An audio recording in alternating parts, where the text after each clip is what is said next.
Saya tidak bosan-bosan cerita ini karena ini khazanah kita. Di kitab Nailul Ma'mul itu, di kitab Usul Fiqih.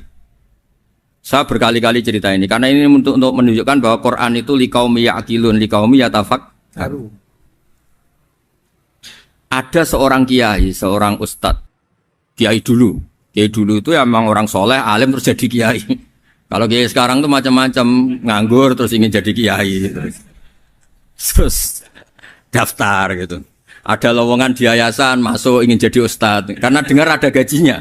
Dulu tuh ada seperti itu udah. Makanya dulu tuh kalau ustadz kiai pasti soleh karena dia alim terus ingin orang lain tuh mendapat ilmunya. Kalau sekarang nggak ada yayasan sehat, guru gajinya sekian. Yang nggak ingin jadi ustadz tuh daftar.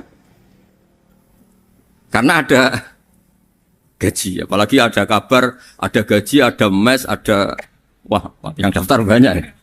Tapi mentalnya ada kiai sebetulnya. Ya kalau sampean tanya itu baik dah Gus, ya setengah baik. Ya maksudnya setengah baik ya ada baik ngajar itu kan baik. Tapi setengah saja karena motifnya itu nyari gaji bukan ingin mencerdaskan umatnya Rasulullah SAW. Itu Imam Amudi itu guru matematika. Saya enggak bosan-bosan cerita ini. Guru matematika. Muridnya sampai takut ini masuk surga ndak. Kiai kok enggak ngajarin istighosa atau tahlil malah ngajarin apa? Matematika. Beliau meninggal terus muridnya tanya, "Ma fa'alallahu bik?" Kira-kira gitu. Apa yang dilakukan Allah? Allah nyambut Anda gimana? Terus kata Imam Amudi, "Bagus saya disuruh ngajar malaikat." Karena malaikat kan enggak pernah kayak anak beki gini ngaji gini. Malaikat itu enggak pernah ngaji, dia iman saja karena tahu surga, tahu neraka terus iman gitu aja. Jadi imannya malaikat tuh enggak keren kita. Imannya loh ya. Loh itu yang ngendikan Nabi loh, tidak saya. Nabi pernah tanya sama sahabat, iman yang paling keren siapa? Jawabannya sahabat malaikat. Ya enggak karuan malaikat iman. Dia yang tahu surga neraka, tahu segalanya masa ada imannya pasti iman lah katanya. Terus ya para sahabat engkau iman ya wajar kan menangi saya, nemuin saya. Yang hebat itu orang-orang yang tidak melihat saya, tidak saya didik tapi tetap iman. Karena dididik akal, ya tadi dididik Quran, apa dididik Quran. Sama siapa? Teks bahasa Arabnya masang. Terus Imam Amudi kata Allah, suruh dia ngajarin para malaikat cara menemukan saya. Malaikat dikumpulin terus Imam Amudi disuruh ngajar. Sama singkat kata-katanya Allah di mimpi itu. Istadilla ala wahdaniyati. Bihadrati malaikati. Tolong ajarkan cara menemukan saya padahal Anda ini manusia yang tidak melihat saya.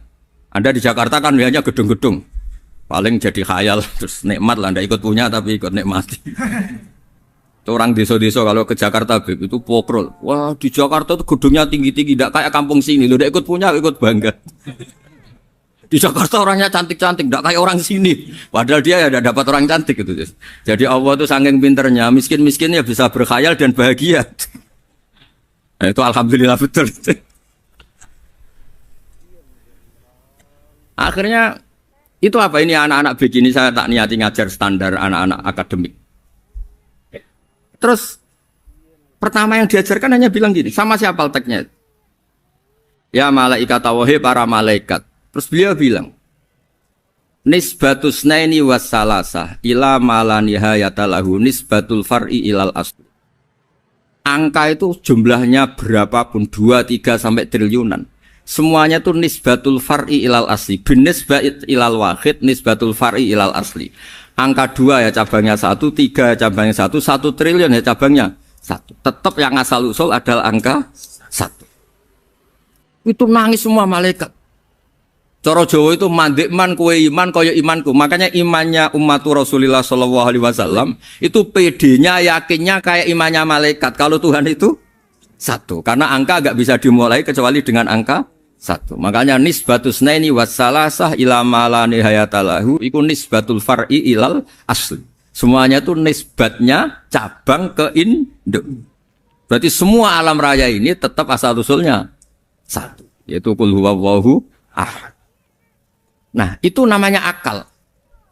Umatnya Rasulullah itu ditinggali mukjizat akal lewat panduan Quran sehingga meskipun kita tidak menangi Rasulullah, tidak menangi sahabat, kita tidak tahu malaikat Jibril, tapi cara iman kita ini tidak kalah keren. Yakin hakul yakin. Terus kedua, gambar. Kamu gambar rumah, gambar hewan, gambar apa saja, mesti dimulai satu titik. Entah gambar kamu bagus, entah jelek, tetap dimulai satu titik. Lah titik ini namanya nuqtatul wujud. Semua alam raya dimulai dari satu titik, yaitu nuqtatil wujud. Makanya Quran dimulai bismillah, dan bismillah itu dipilih sama Allah pakai pertama ba itu ada titik. Itu kata semua ulama. Itu titik itu singkatan dari bi kana makana wa bi yakunu mayakun. Karena saya semuanya ada. Bi itu karena saya. Jadi makanya santri-santri beki tidak usah bayangkan kamu jadi wali terus bisa terbang ke Mekah, tidak usah. Kalau terbang ke Mekah ya sudah umroh aja bayar. Kalau enggak ya maklaran KBH atau apa. Pokoknya cari gratis. Ya gratis kayaknya. Dapat orang 10 gratis. Satu. Terus orang enggak umroh-umroh dirayu-rayu supaya umroh. Repot. Itu pelanggaran fikih itu. Kalau orang punya utang itu wajibnya hanya utang dulu gitu. Wah, repot. Saya itu juga sering bingung di kampung-kampung. Gus sama umroh. Kenapa? Dapat gratisan. Minta uang saja buat nyaur utang. Enggak boleh. Wah, secara fikih yang wajib itu nyaur utang bukan umroh. Enggak boleh Gus diminta uang, enggak boleh, harus umroh. Udah gitu saya ini bingung Gus mau umroh. Enggak nikmati. Kenapa? Disuruh ngajar Gus. Repot semua kalau ibadah mergawe ya gini bingung semua. Ya saya mohon anak-anak BK semua yang seneng Quran itu harus seneng sampai kayak saya sehingga tahu mencari Tuhan dengan cara tauhid yang berbasis akal. Itu sedzahir imannya malaikat. Jika di klasmen iman itu manusia ulul ilmi, kita-kita yang nekuni ilmu itu nomor 1 prakteknya. Karena nomor 1 itu Allah karuan kan syahidah wa, Allah kan enggak tertandingi syahidah wa annahu la ilaha illallah, terus wal malaikatu. Malaikat kan karuan karena langsung menyaksikan surga, dan ketiga apa? Wa ulul ilm. Berarti prakteknya kan nomor 1. Kalau kompetitornya semuanya manusia, ulul ilmi nomor berapa? 1 kan? Nah nomor 3 kan dari Allah, malaikat, ulul ilm. Berarti kalau kompetisinya antar manusia nomor berapa? 1 kan? Nah kenapa ulul ilmi di nomor 3 kan tapi dari Allah, malaikat, ulul. Kerennya kayak apa? Karena cara iman ulul ilmi itu enggak ada ragunya sama sekali. Kamu ragu enggak kalau 2 itu cabang dari 1, asalnya 1? Enggak pernah ragu kan? Semua gambar seruat apapun dimulai dari 1 titik, ragu enggak? Enggak kan? Nah imannya umatnya Nabi karena dipandu oleh Quran itu seyakin itu, sehakul yakin itu. Nah itu terus Jubair bin Mut'im jadi iman. Am khuliqu min ghairi syai'in am humul khaliq. Terus kata Allah lagi, kalau kamu tidak percaya saya yang bikin langit bumi ya gampang dong. Kamu saja yang ngomong kalau kamu yang bikin. Paling orang sepakat kamu stres. Terus hanya ayat gitu. Am khalaqus samawati wal ard. Kalau kamu tidak yakin Allah yang bikin ya silakan Anda klaim saja kalau kamu yang bikin langit bumi. Bala yuqinun. Kamu juga gak mau kan dibilang stres. Ya, ini ngaji ilmu dulu, nanti bagian terakhir ijazah. Bismillahirrahmanirrahim. Ini riwayatul Bukhari. Haddatsana Abdullah bin Yusuf, haddatsana Les, haddatsana Sa'id al-Maqburi an Nabi Hurairah radhiyallahu anhu qala an-nabiy sallallahu alaihi wasallam. Ma minal anbiya'i nabiyyun illa qad u'tiya minal ayat ma mithluhu amana alaihi al-bashar. Wa innama kana alladhi utituhu wahyan awhahu wa ilayya fa arju an akuna aktsarahum tabi'an yaumal qiyamah. Dados kita tahu semua nabi itu punya mukjizat. Ya, semua nabi itu punya apa? Mukjizat. Mukjizat itu hal yang luar biasa yang memastikan manusia itu tidak bisa menyainginya atau menandinginya. Dan rata-rata mukjizat nabi dulu itu fisik.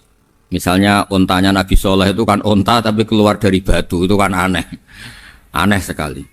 Atau tongkat Nabi Musa bisa simsalabim mengeringkan laut apa? Merah. Semua Nabi itu punya mukjizat dan semuanya berbentuk fisik. Kecuali mukjizatul Rasulullah Shallallahu Alaihi Wasallam itu berupa Al-Quran. Al-Quran itu konsep ilmiah.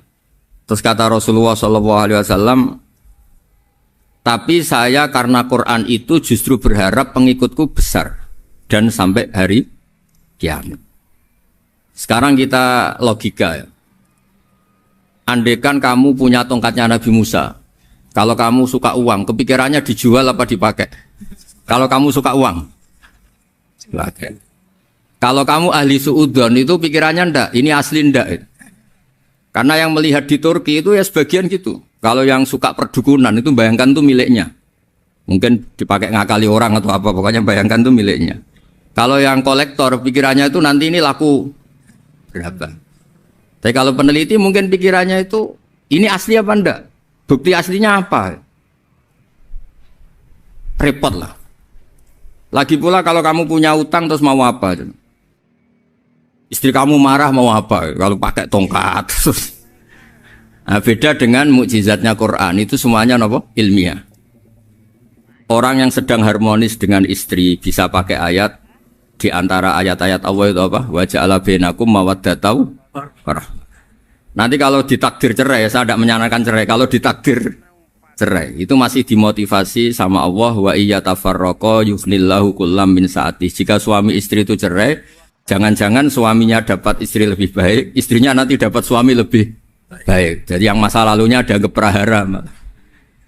Kan banyak orang suaminya meninggal ketika nikah lagi ditanya, kangen sama suami pertama, alhamdulillah ini lebih baik. Padahal suaminya yang meninggal itu berharap istrinya ini kangen, ternyata dia sudah syukur dapat suami yang lebih baik. Jadi Quran itu menunggui kita ila yaumil qiyamah. Kita tidak bunuh diri, itu ya barokahnya Quran. Karena problem apapun kita dinasihati apa sabar, apa dinasihati sabar. Kan nggak mungkin kamu pegang tongkatnya Nabi Musa, punya masalah apa saja ngelihat tongkat, bisa apa tongkat. Tapi kalau Quran kan nasihat, solusi. Makanya Nabi berharap dengan Quran ini, saya berharap pengaruh saya, pengikut saya terbanyak ila yaumil qiyamah. Terus beliau dikomentari begini sama, ini Fathul Bari, sarahnya Bukhari. Al-muradu anna mu'jizatil anbiya inqaradat binqiradi a'sorihim. Falam yusyahidha illa man hadaraha. Problem mukjizat nabi-nabi dulu itu kan fisik. Sehingga yang tahu kalau Nabi Soleh punya unta yang ajaib, itu yang tahu ya hanya yang hadir saat itu. Yang tahu kalau tongkat Nabi Musa bertuah, itu juga yang tahu hanya yang hadir saat itu. Selebihnya tahu tongkat ya di museum. Tapi kalau Quran menjadi solusi, menjadi panduan, menjadi pegangan itu ila yaumil qiyamah. Kita beri contoh ya, Quran panduan yang paling gampang misalnya begini. Dulu ini cerita ya. Dulu itu ada orang kafir cerdas namanya Jubair bin Mut'im. Itu saking pinternya dia, pinter juga tokoh. Itu sebagai delegasi pembebasan Asra Badrin. Jadi tawanan-tawanan perang Badar itu mulai dulu ya ada negosiasi mau dibebaskan. Terus orang-orang kafir ini menugaskan namanya Jubair bin siapa? Mut'im. Ini ada di Bukhari. Karena ini ngaji di Jakarta. Kalau orang nggak tahu hadis juga tanya ini sahih ndak. Wong nggak tahu kok tanya itu aneh-aneh. Padahal kalau dibodoni itu ya nggak tahu. Tapi ya tetap tanya, hadisnya ini sahih ndak? Ini kata kiai apa kata nabi ini ya ribet. Memangnya kata nabi kamu dengar kan ya lewat kiai. Memang. Setelah itu Jubair itu datang ke Medina. Dengerin, datang ke mana? Medina. Kemudian dengar Nabi baca Wattur pas sholat maghrib. Jubair karena Nabi dulu gak ada hotel, gak ada pondok ya. Pondoknya Nabi hanya sufah itu. Nabi baca maghrib, bukan diskusi, bukan debat, baca Wattur wa kitabi mastur firrokim mansur wal baitil ma'mur wasaqufil marfu wal bakhril masjur terus. Kemudian sampai pada titik ayat am khuliqu min ghairi syai'in. Masa manusia atau alam raya yang maujudat, yang nyata, yang wujud nyata. Kemudian asal usulnya itu ketiadaan. Ini kan hadhil alam maujud, alam ini kan nyata. Masa sesuatu yang nyata penciptanya itu tidak nyata. Jadi nggak mungkin ada faham nihilisme. Kalau faham nihilisme berarti melahirkan teori begini. Al-adamu yakhluqu maujudan, sesuatu yang tidak ada menciptakan yang itu kan akal nggak bisa nerima. Kalau sesuatu ini ada, penciptanya pasti ada. Terus akhirnya Jubair bin Mut'im itu simpuh di depan Rasulullah terus bilang, ya Muhammad kada qalbi ayatir, hampir saja hati saya terbang. Kalau riwayatnya Imam Ahmad, faka'an nama sudi akol bihati, saya ini hancur. Semua teori yang saya bawa untuk ngelawan kamu, sekarang luluh semua, hancur semua. Yang benar adalah teori Anda, bahwa Tuhan itu satu, dan Tuhan itu ada sebelum semua makhluk. Coba kalau Nabi Muhammad ada Jubair bin Mut'im terus menyembunyikan tongkat dekat mihrab, terus dilihat ini apa, paling pikirannya ini dari kayu apa, terus yang bentuk tongkat itu tukang pemahatnya siapa? Kok kurang keren, kalau di Blitur gimana ya? Kan malah panjang. Kira-kira kalau mukjizat itu dari tongkat itu malah panjang. Panjang lah pokoknya, panjang. Lagi pula kamu coba kan nggak ngarah mandi, itu yang mandi kan nabinya, bukan tongkatnya. Coba tongkatnya Nabi Musa coba anak-anak beki itu. Dipakai mukul kucing aja tidak mesti mati itu. Jadi nggak jelas mukjizat-mukjizat seperti itu nggak. Tapi kalau Quran menunggui sampai saking hebatnya Quran, teori rasionalitas, kampanye di mana-mana. Tingkat validitas, tingkat kebenaran Quran itu bahkan bisa diuji tanpa membuktikan. Tanpa apa? Cukup pakai akal. Ya, terus saya teruskan. Fala yamurru terus al-murad anna mu'jizatil anbiya in qaradat bi qidari asam satu wa mu'jizatul Qur'an mustamirratun ila yaumil qiyamah wa kharquhu lil adat fi uslubihi wa balaghatihi wa ikhbarihi bil maghibat. Terus kata ini yang ngarang Fathul Bari sarahnya Imam Bukhari. Fala yamurru asrun minal a'sar illa wa yadharu fihi shay'un mimma akhbaru bi annahu sayakun yadullu ala sihhati da'wahu. Wa hadza aqwal muhtamilat. Wa takmiluhu fil ladzi ba'da wa qilan ya anal al makna anal mukjizat al madiyah kanat khissiyatan tusyahadu bil absar kana qati soleh wa asa Musa. Mukjizatnya nabi-nabi dulu itu hanya penyembuh, hanya pelengkap, hanya nuruti keinginan mata. Seperti dahsyatnya apa? Laut Merah diseblak apa dipukul sama tongkatnya Nabi siapa? Itu semuanya itu hanya memanjakan mata. Urusan mata. Terus wow itu. Tapi kalau mukjizatnya Nabi Muhammad itu berdasar akal. Maksudnya berdasar akal nih dengerin ya. Dengerin betul. Ketika Laut Merah terus tersibak kan, wow itu keren kan. Terus kita bilang, menyimpulkan, wah kita tidak akan mampu. Itu bodoh sekali kesimpulan kita tidak akan mampu. Meskipun bikin nyamuk Anda juga tidak mampu. Loh untuk memutuskan tidak mampu saja kok sampai pertunjukan seperti itu tuh laopo, cek goblok gitu. Nah kalau kita karena umat yang pinter untuk memaksa kita nggak mampu, Allah bilang Inna wa la yastahi ayadriba mathalam ma ba'ud. Kita melihat nyamuk langsung berkesimpulan tidak mampu. Saya berkali-kali cerita nyamuk itu sudah kecil, masih punya urat, uratnya kayak apa? Masih punya kuman, kumannya seberapa? Ya enggak? Nyamuk itu kecil, punya organ tubuhnya punya urat. Itu kalau kamu pinter, antara tongkatnya Nabi Musa menyibak Laut Merah sama nyamuk itu sama-sama berkesimpulan melahirkan satu faham bahwa kita tidak mampu. Loh, untuk memaksa tidak mampu saja kok nuju pertunjukan ada onta keluar dari batu, Naqatu Soleh, ada tongkat yang bisa mengeringkan Laut Merah. Cik goblok ya. Lah kita alhamdulillah ada jenis goblok yang seperti ini. Untuk ikrar bahwa Allah itu hebat ala kulli syai'in, cukup lihat nyamuk, kagum kan? Sudah tidak usah bikin hidup. Saya berkali-kali mencontohkan. Para pemahat tak suruh bikin patung gajah itu mampu. Tak suruh bikin patung nyamuk kalau bisa. Nyari materi dari apa itu?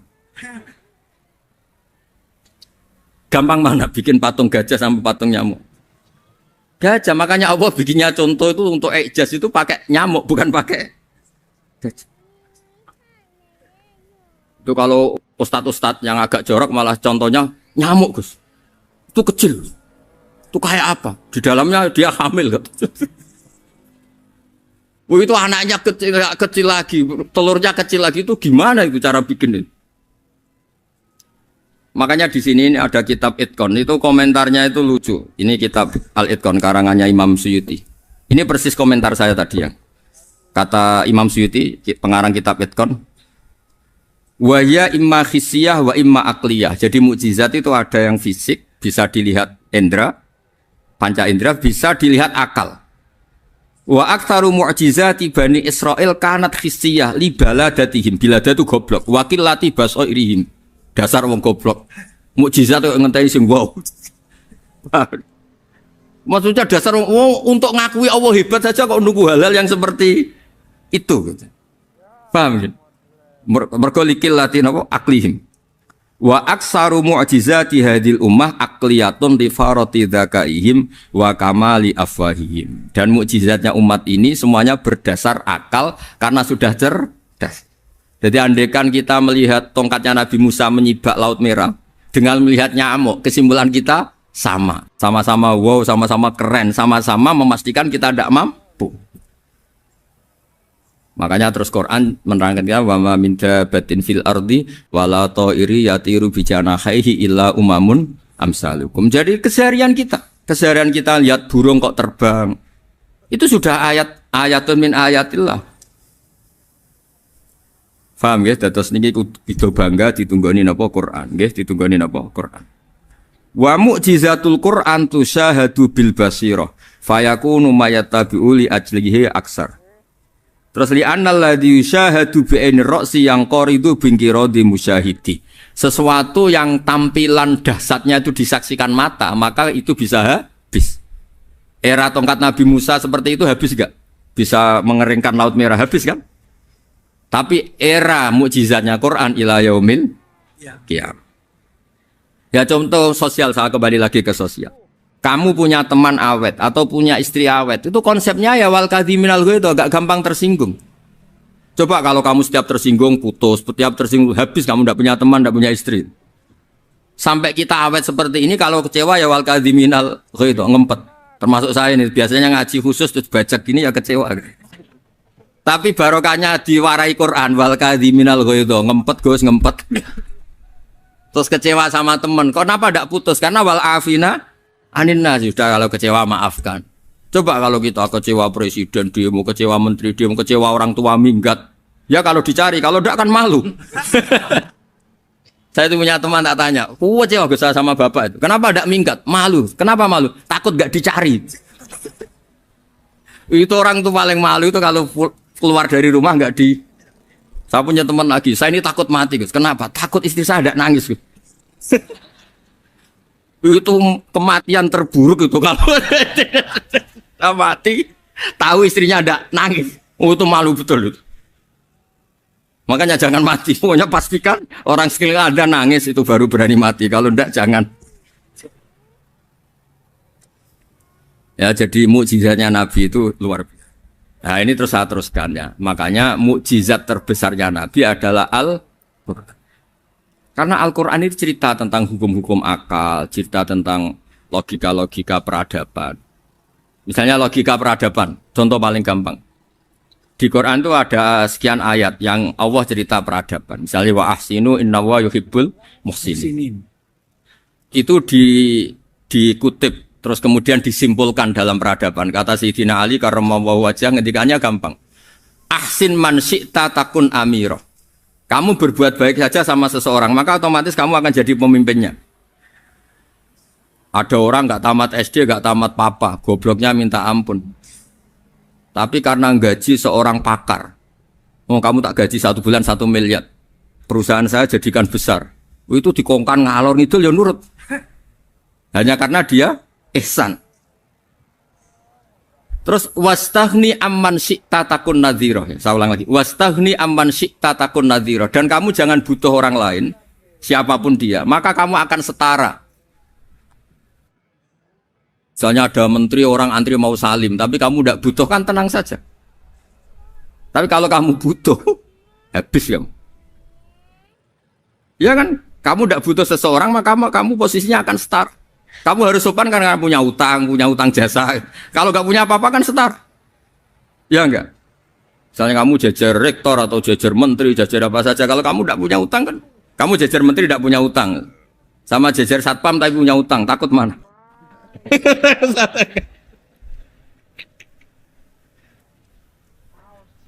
Kalau butuh itu mesti kalah kan?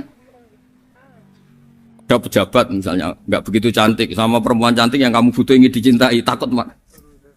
Padahal nggak jelas orang ini pangkatnya apa. Gak jelas. Jadi dalam hukum sosial itu kata Sidin Ali, wastaghni aman syi'ta takun nadhira. Kamu jangan butuh seseorang maka kamu akan setara. Terus yang terakhir, wahtas ilaman syi'ta takun asiro. Asiro pakai sin. Dan silahkan butuh seseorang maka kamu akan jadi budak dia. Ya coba misalnya Anda seorang profesor, seorang alim, seorang getop. Misalnya mencintai janda di ujung kampung sana, jalan kaki 2 kilo. Padahal itu gak tamat SD. Tapi gara-gara seneng, kacau kan? Logika kepangkatan hilang semua kan? Jadi itu hukum peradaban. Itu mewakili isi-isi sosial yang diterangkan Quran. Ya, jadi paketnya 3 tadi ya. Ahsin man syi'ta takun amirah. Kamu berbuat baik sama seseorang maka kamu bisa memimpin. Wastaghni amman syi'ta takun nadhira. Kamu jangan butuh seseorang maka kamu akan setara. Mbok kamu ketemu orang terkaya di dunia. Yo ketemu orang terkaya di dunia, kamu jejer, kamu tidak butuh dia. Tenang kan bisa setara kan? Tapi kalau butuh harus sopan, ngajukan proposal, harus berakhlak karimah. Makanya sekarang Anda kok berakhlak kenapa? Ternyata mau nyalek. Biasanya Anda berakhlak kok berakhlak. Ada apa ini? Makanya guyonan di Rembang itu Beb Husein itu. Kalau ada orang mendadak sopan sama temannya, temannya curiga, kok tumben sopan, mau utang ya?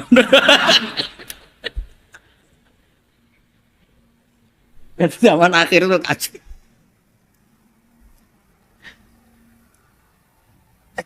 Ya di semua daerah gitu ya sama Pak Rektor ya. Kalau ada teman biasanya nggak sopan kok sopan, itu temannya curiga. Ini Pak Rektor UI ikut kasih. Kok tumben sopan, ada apa ya? Karena di mana-mana orang butuh itu pasti beretika. Kamu punya teman paling berdua, kalau mau utang berakhlak gak? Atau misalnya kamu punya adik cantik terus punya teman berdua, kalau cinta adik kamu berakhlak gak? Biasanya nggak sama sekali gak berakhlak. Gara-gara butuh menjadi berakhlak. Ya jadi hukum sosial itu ya kuncinya 3 tadi. Ahsin man syi'ta takun amira. Wastaghni amman syi'ta takun nadhira. Terus wahtas ila man syi'ta takun asira. Kalau kamu butuh seseorang pasti kamu dibikin hina. Asir itu tawanan. Nah, Quran itu bicara sosial itu lengkap. Dan itu yang nunggui kita. Kita punya tetangga yang kurang baik, ya seneng. Punya tetangga baik, ya seneng. Kata Imam Syafi'i, saya berkali-kali cerita. Kok seneng semua Imam Syafi'i? Ya bagus lah. Kalau yang seneng saya enak lah. Dijak jagongan, dijak ngopi enak. Yang nggak seneng saya, gak ngarah utang. Uang itu nak, kamu punya tetangga gak seneng kamu. Aman kan?